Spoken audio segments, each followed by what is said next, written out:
Alhamdulillah, wassalatu wassalamu ala rasulillah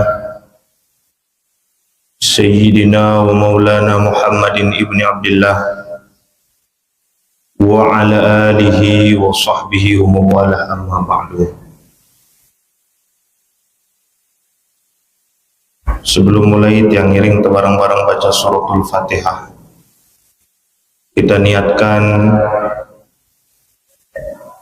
kepada seluruh keluarga kita yang telah meninggalkan kita semua, para masyayikh, guru-guru yang telah lama meninggalkan kita. Semoga Allah subhanahu wa ta'ala senantiasa menghiasi kuburnya dengan rahmah dan maghfirah, dan menjadikan ilmu-ilmu yang diajarkan kepada kita semua menjadi ilmu yang bermanfaat fid dunya wal akhirah. Ala hadhihi niyyah wa ala kulli niyyatin salihah. Al-Fatihah. Bismillahirrahmanirrahim. Iyyaka na'budu wa iyyaka nasta'in.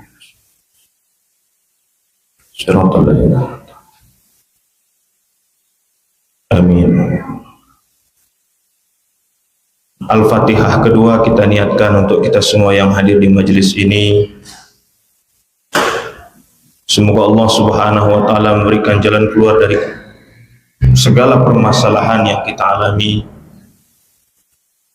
meringankan kehidupan kita, mencukupkan rezeki kita, dan menjadikan kita semua orang-orang yang akan kembali kepadanya dalam keadaan husnul khatimah. Amin. Al-Fatihah.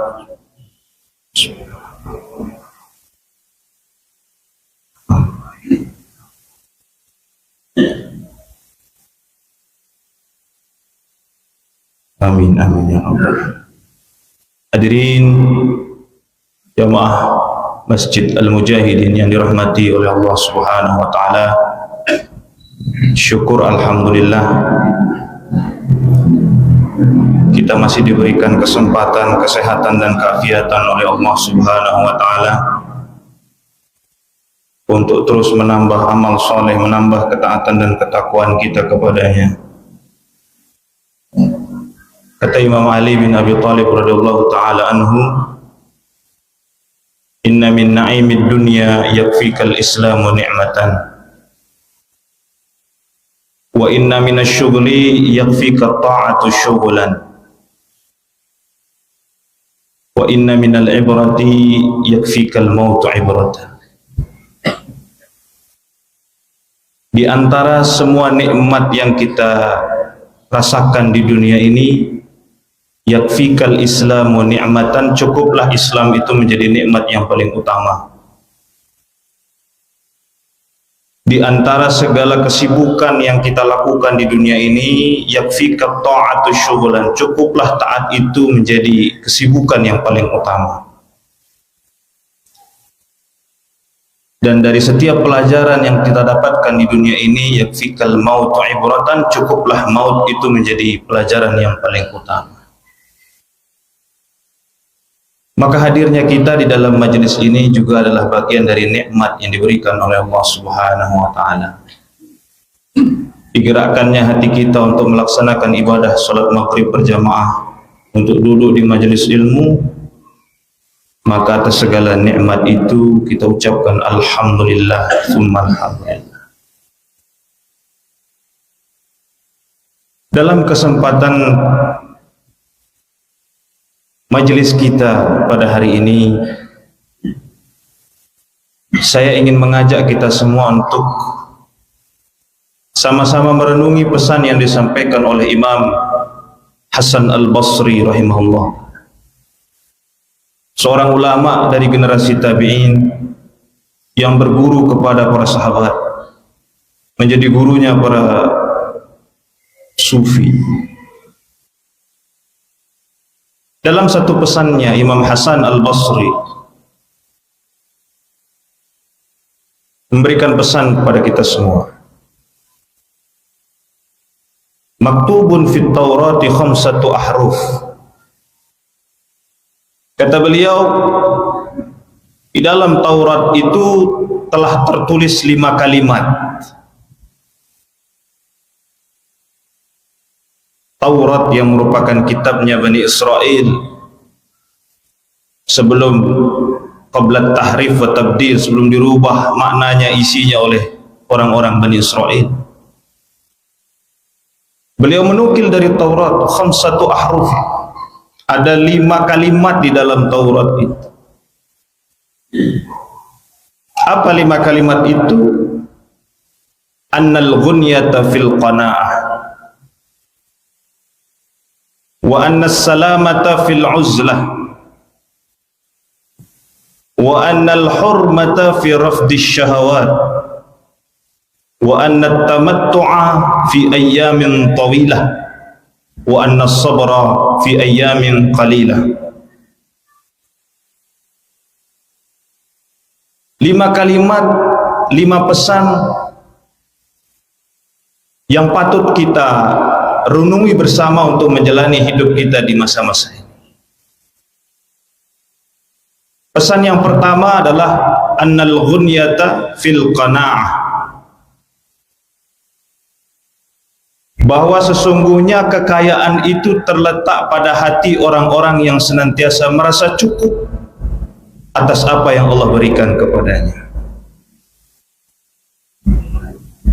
Sebaliknya, yang disebut dengan kemiskinan itu adalah ketika orang tidak pernah merasa cukup terhadap apa yang Allah berikan padanya.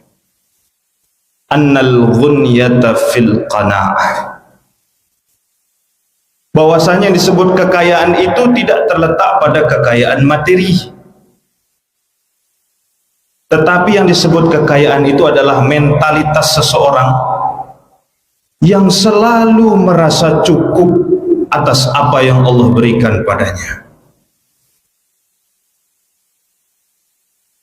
Ketika seorang manusia tidak pernah merasa cukup atas apa yang Allah berikan padanya, maka dia selalu kecewa terhadap Allah, selalu menginginkan lebih dari yang ia butuhkan, dan tak jarang menempuh jalan-jalan yang tidak halal, menempuh jalan yang dilarang oleh Allah Subhanahu wa ta'ala, semata-mata untuk memenuhi angan-angan, melampaui apa yang ia butuhkan. Maka kata ulama, al-harisu faqirun wa in kana malakad dunya. Orang yang tidak pernah merasa cukup itu sebenarnya adalah fakir, orang miskin. Wa in kana malakad dunya, meskipun dia adalah seorang raja di dunia ini. Mengapa? Karena selalu merasa dirinya kekurangan. Wal qani'u ghaniyun wa in kana mamlukan. Sedangkan seorang yang qanaah, yang selalu merasa cukup atas apa yang Allah beri, itulah orang yang kaya. Wa in kana mamlukan, meskipun dia seorang hamba sahaya. Problem yang kita alami adalah yang sering membuat kita stres menjalani kehidupan ini adalah kita tidak pernah merasa cukup atas apa yang Allah berikan kepada kita. Kita selalu berangan-angan, berharap sesuatu yang sebenarnya sudah Allah berikan kepada kita dalam batas yang cukup bagi kita. Maka orang yang miskin itu bukan orang yang miskin hartanya. Orang yang miskin itu orang yang selalu merasa dirinya kurang di hadapan Allah Subhanahu wa ta'ala. Untuk menggambarkan ini, saya ingin menceritakan satu kisah tentang Khalifah Harun Ar-Rasyid, Khalifah Bani Abbasiyah. Suatu ketika Harun Ar-Rasyid memanggil seorang ulama.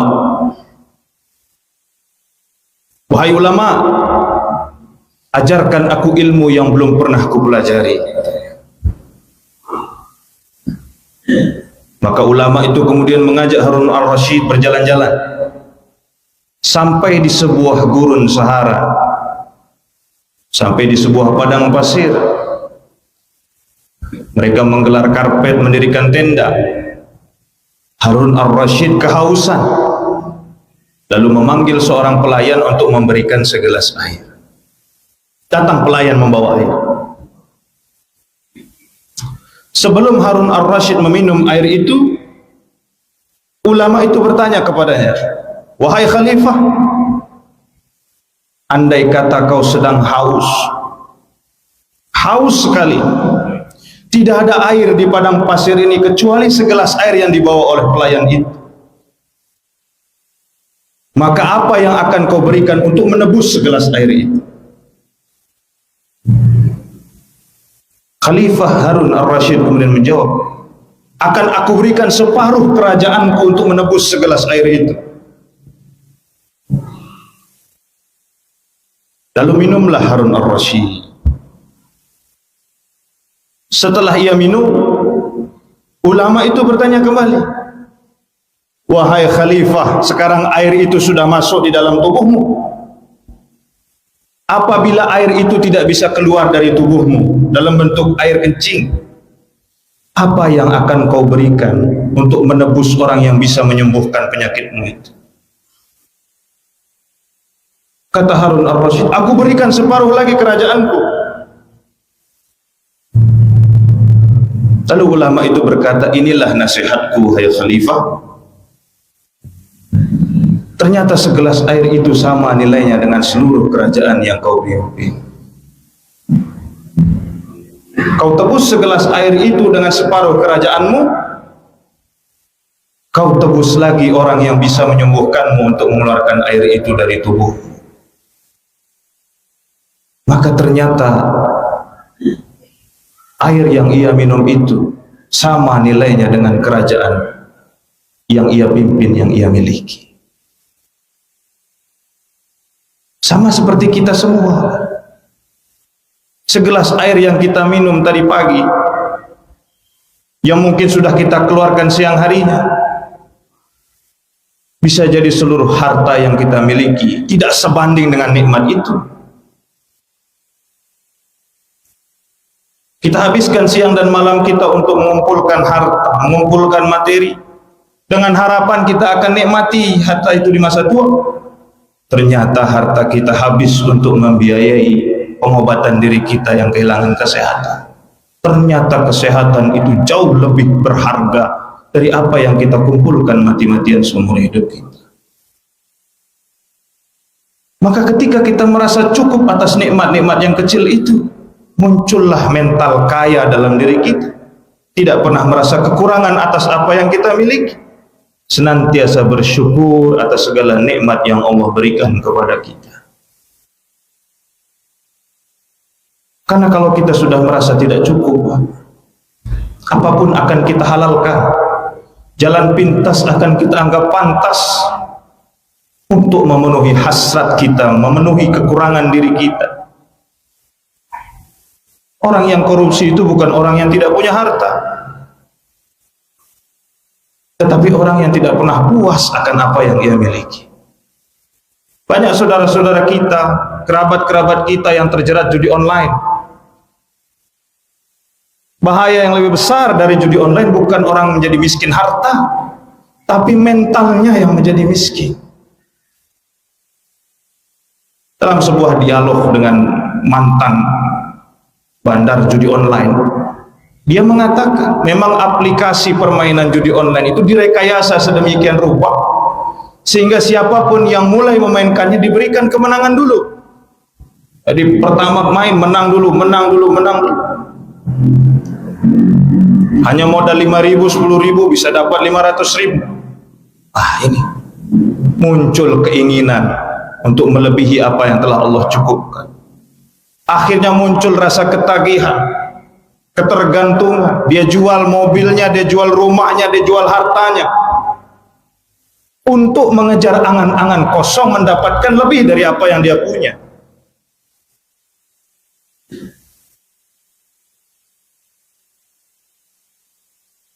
Kalau orang sudah terjerat pada mental kemiskinan yang seperti itu, maka itulah yang membuat seseorang tidak pernah merasa cukup atas apa yang Allah berikan kepada. Merasa cukup bukan berarti tidak berikhtiar, Pak. Kita tetap berikhtiar, berusaha. Berikhtiar lebih keras, bekerja lebih keras. Yang tidak boleh adalah ketika Allah berikan hasil dari ikhtiar itu, kita merasa tidak cukup dengan hasil itu. Kita menginginkan yang lebih. Maka ketika kita selalu merasa diri kurang, sekaya apapun kita tidak akan pernah puas dengan apa yang kita miliki. Tapi ketika hati kita sudah merasa cukup, semiskin apapun kita, kitalah orang yang kaya di hadapan Allah Subhanahu. Innal ghunyata fil qanaah. Kekayaan itu ada pada hati orang-orang yang senantiasa merasa cukup terhadap apa yang Allah berikan padanya. Semoga Allah cukupkan kita dengan rezeki yang diberikan olehnya kepada kita semua. Wa anna salamata fil uzlah. Sesungguhnya keselamatan itu ada pada uzlah, menyendiri. Selamat dari apa? Min afatil lisan, dari rusaknya lisan manusia. Kalau kita ingin selamat dari lisan orang lain dan ingin menjaga agar jangan sampai lisan kita menyakiti orang lain, maka batasi kumpul-kumpul yang tidak ada manfaatnya. Ada majelis ghibah, ada majelis namimah, ada majelis tajhil, macam-macam majelis itu. Kalau sudah kumpul, isinya membicarakan keburukan orang lain, isinya memfitnah orang lain, isinya mengadu domba. Maka cara untuk selamat dari majelis seperti itu adalah al-uzlah, menyendiri. Kalau kita dalam satu komunitas yang buruk, maka lebih afdal kita menyendiri daripada kita ikut hadir dalam majelis yang tidak baik itu. Kalau konteksnya saat ini adalah kita uzlah dari media sosial. Tidak semua hal harus kita bicarakan di media sosial. Tidak semua hal harus kita perdebatkan di media sosial. Tidak semua hal harus kita bagi di media sosial. Ambil yang bermanfaat, tidak perlu ikut hal-hal yang tidak bermanfaat. Sekarang suami dan istri bermain media sosial, muncul berita tentang perselingkuhan dengan berbagai macam bentuk. Hasilnya suami mencurigai istri, istri mencurigai suami. Kita lihat di media sosial, anak kurang ajar kepada orang tuanya, murid nyumpah istilahnya kepada guru-gurunya. Dicontoh oleh anak-anak kita, dicontoh oleh lingkungan kita. Maka untuk hal-hal yang seperti itu, batasi diri kita, uzlah. Tidak apa-apa dibilang gaptek, ketinggalan teknologi, tidak apa-apa. Yang penting selamat kita dan anak-anak kita. Tidak semua hal harus kita bicarakan juga. Tidak semua hal harus kita ketahui juga. Ada hal-hal yang harus kita batasi agar kita selamat. Wa anna salamata fil uzlah. Sekarang kita marahi anak-anak kita karena main TikTok, karena main Facebook. Orang tuanya main Facebook Pro, Pak. Salam interaksi katanya. Setiap kegiatan diupdate, setiap apa yang ia lakukan diupdate, dibagi. Kalau kita mau selamat, batasi diri kita. Tidak semua hal harus kita bagikan kepada orang lain. Saya mencoba istiqomah. Sampai sekarang anak saya tidak boleh lihat HP. Dengan harapan dia bisa menjaga dirinya dan bisa menjaga orang lain dari lisannya. Bukan semata apa-apa. Karena komunitas itu seperti, manusia itu seperti mir'ah, seperti cermin. Kalau baik teman kita duduk, baik kita, Pak. Orang-orang akan kenal kita baik. Kalau kita sering duduk dengan orang yang rajin naik ke masjid, orang akan kenal kita sebagai temannya orang yang senang naik ke masjid. Kalau kita duduk dengan orang-orang yang senang dusta, senang ghibah, senang adu domba, maka kita pun akan dikenal dengan hal yang sama. Pintar-pintarlah memilih dengan siapa kita duduk. Alaikum bimujalasatil ulama wastima'i kalamil hukama. Sering-sering duduk dengan orang yang berilmu, sering-sering duduk dengan orang yang bijaksana, yang isi percakapannya adalah menyelesaikan masalah, bukan menambah masalah dan persoalan. Annas salamata fil uzlah. Kalau tidak bisa, takut kita lisan kita menyakiti orang lain, takut hati kita tersakiti oleh lisan orang lain, lebih baik menghindar.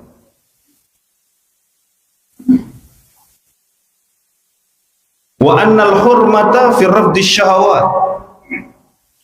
Sesungguhnya kehormatan itu pada orang-orang yang bisa mengendalikan, mengalahkan, menolak hasrat syahwatnya.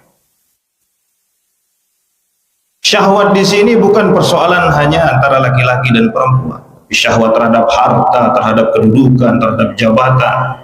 Syahwat ingin dihormati, ingin dihargai, ingin dipuji. Sekarang kita saksikan tidak ada lagi kehormatan di antara kita. Muncul orang-orang mujahir menampakkan maksiat dan dosanya dengan rasa bangga. Tidak ada lagi kehormatan yang dijunjung tinggi. Orang berlomba-lomba menunjukkan perbuatan-perbuatan dosanya, perbuatan-perbuatan maksiatnya. Tidak ada lagi kehormatan.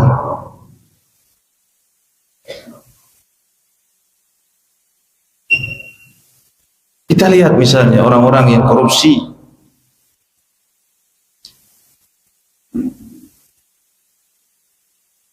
Karena syahwatnya menginginkan sesuatu lebih dari apa yang Allah berikan kepadanya, dia ambil hak orang lain, dia zalimi orang lain. Apakah ada rasa kehilangan kehormatan? Tidak ada.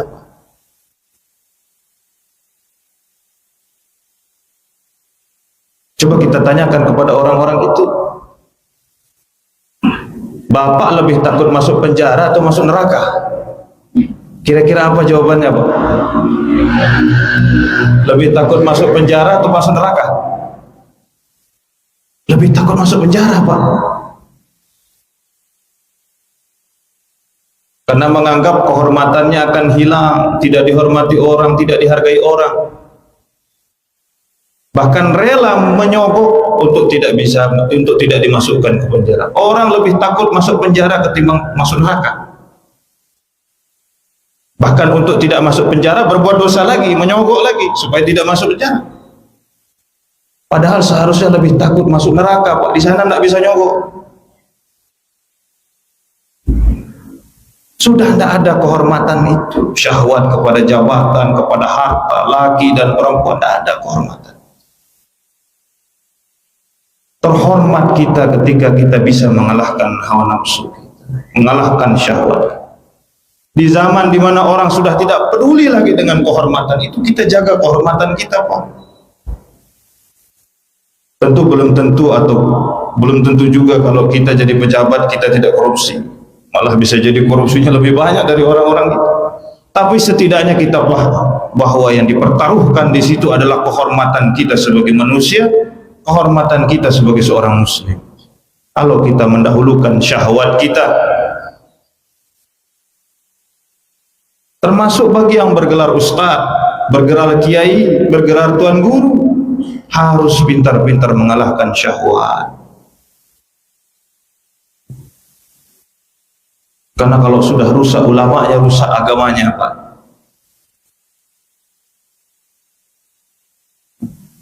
Wa annal hurmata fi rabbisyah.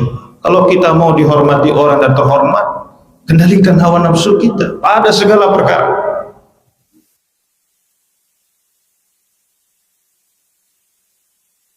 Wa annat tamattu'a fi ayyamin tawilah. Sesungguhnya kenikmatan yang hakiki itu ada pada hari-hari yang panjang. Yaumul akhir. Kenikmatan yang hakiki itu kita dapatkan setelah kehidupan di dunia ini. Kenikmatan yang panjang. Karena kenikmatan di dunia ini sekejap dan sebentar. Kita enak makan nasi padang malam ini, Pak. Besok sudah hilang rasanya itu.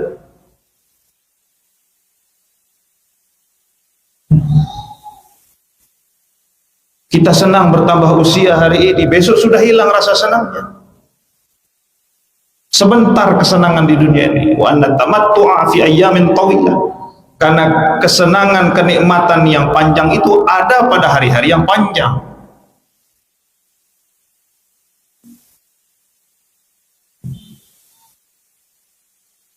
Sebentar kenikmatan. Dan kehidupan di dunia ini juga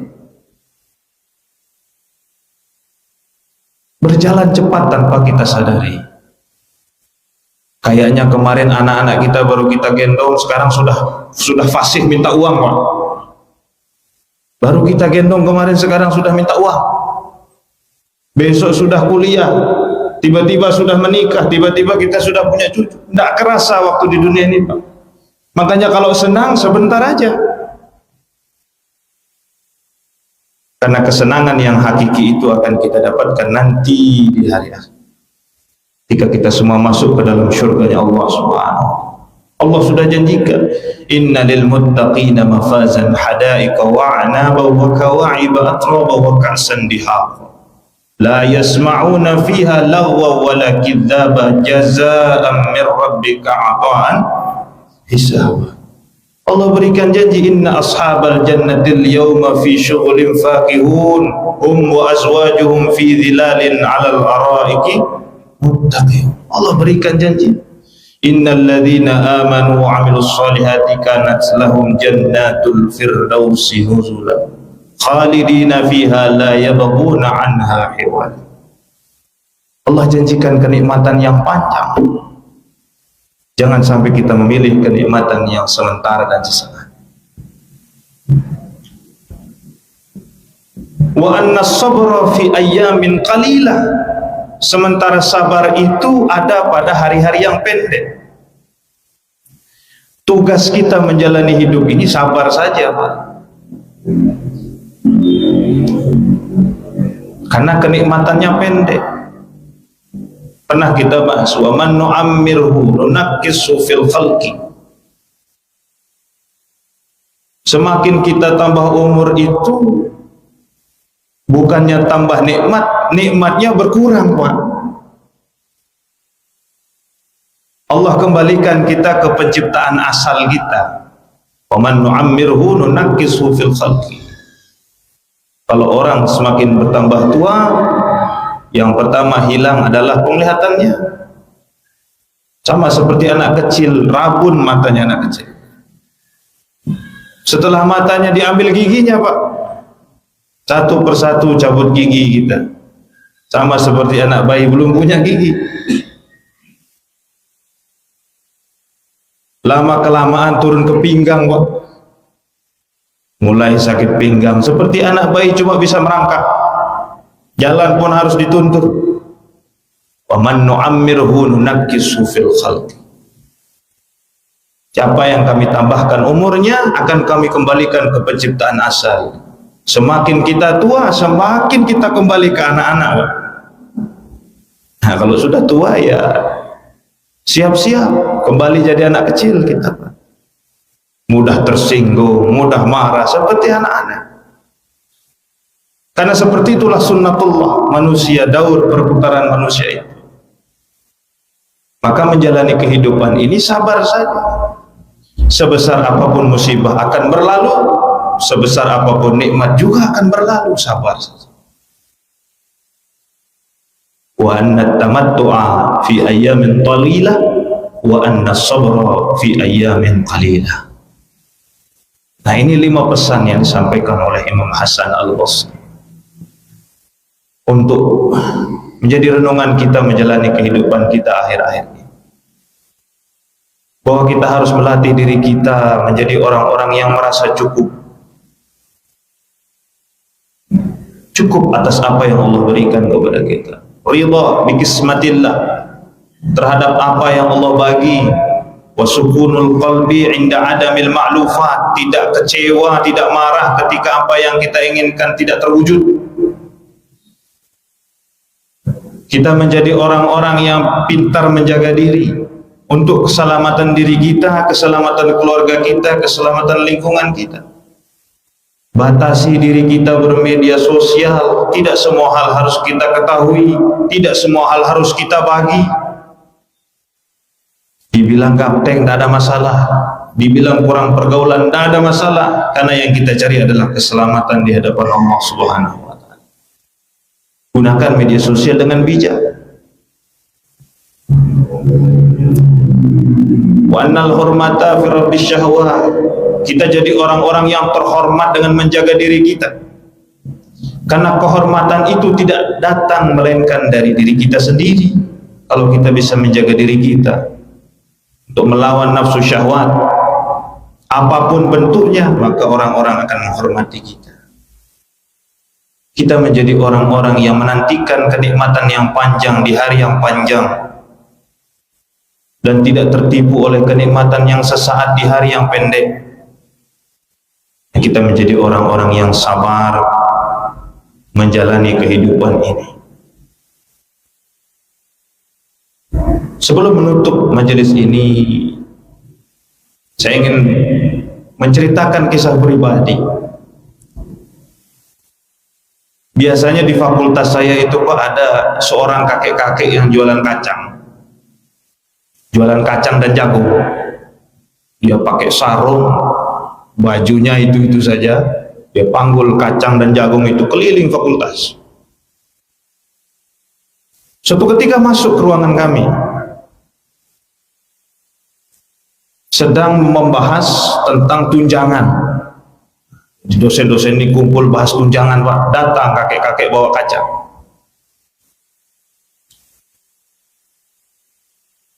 Dia juallah kacang itu kepada kita. Kami tanya berapa satu Pak? 5.000. Kami berikan uang, kami ambil satu, ambil saja kepadanya. Alhamdulillah, syukur, terima kasih Pak. Bagi bapak itu 10.000 itu besar Pak. Bagi bapak itu 10.000 itu adalah nikmat yang luar biasa, rezeki luar biasa, sehingga dia ucap alhamdulillah, terima kasih, terima kasih. Kita yang beli kacang ini sedang ngeremon soal tunjangan. Gaji kita tentu lebih dari 10.000, tapi kita ribut membahas gaji itu, sementara ada bapak-bapak, seorang kakek-kakek datang memberikan pelajaran bagi kita semua. Pertanyaannya, kami yang kaya, kami yang miskin, atau bapak itu yang miskin?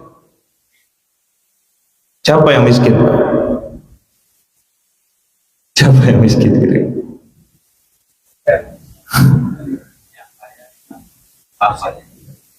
10.000 dia nikmati, alhamdulillah, terima kasih. Ini rezeki saya ini.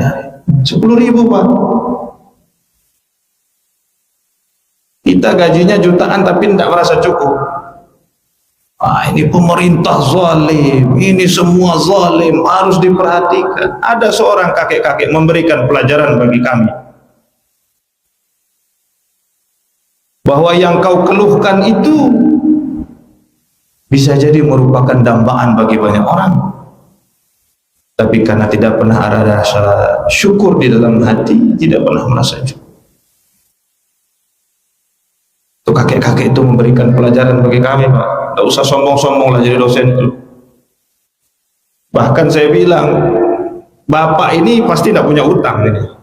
Ini kami semua berutang ini. SK-nya sudah sekolah semua ini.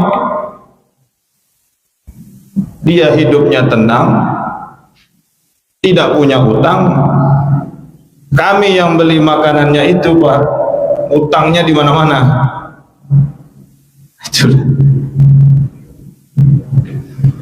Maka mindset orang-orang yang selalu merasa kekurangan itu adalah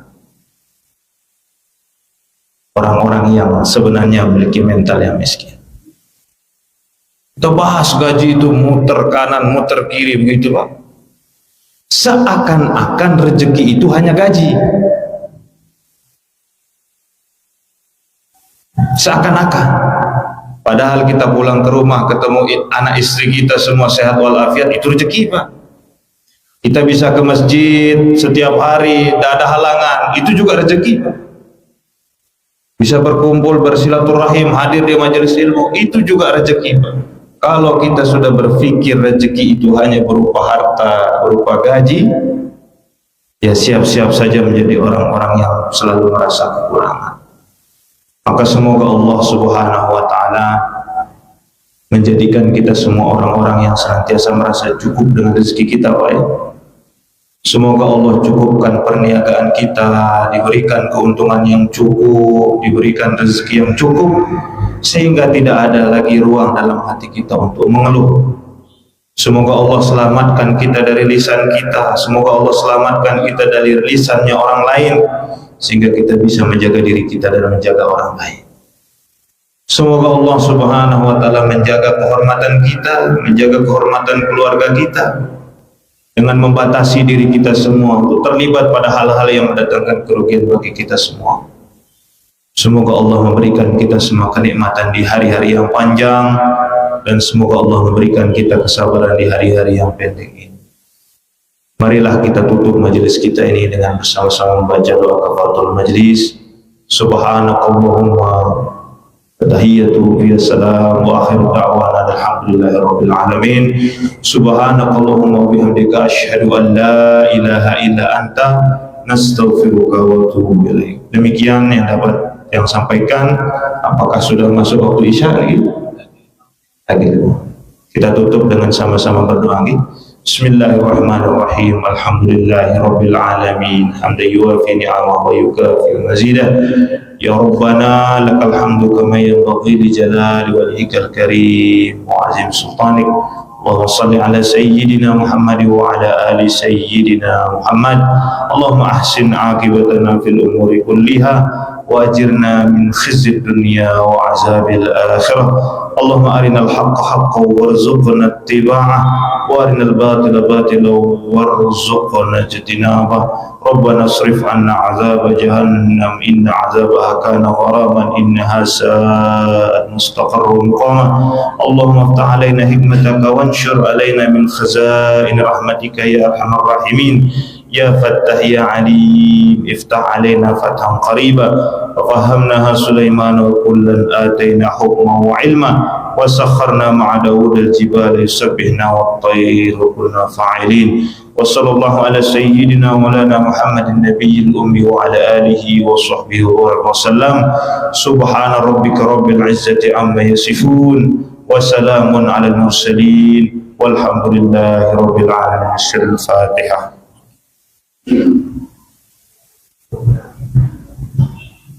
Adanallahu wa iyyakum ajma'in. Wassalamu alaikum warahmatullahi wabarakatuh.